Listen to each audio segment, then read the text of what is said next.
Hello, in this video I'm going to show you 5 camera tips and tricks for your Samsung Galaxy A24 camera. So first we can adjust brightness level by tapping on the screen and move this icon to the left or the right side.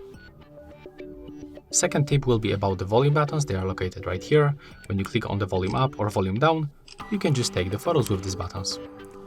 Another tip will be about this option right here. So when you click, you can find some presets.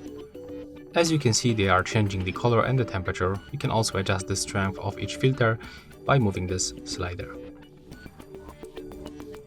Right now, if you want to get delay on your shutter, you can click right here, tap on the 5, 2 or 10 seconds, click on the shutter, and the photo will be taken after this delay.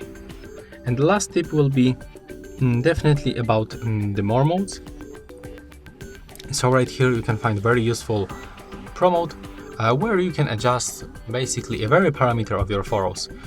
That's the ISO, shutter speed, exposure compensation, focus range, white balance, parameters like contrast, saturation, highlights, shadows, and tint. And yeah, that's all for this video. Hope you like it.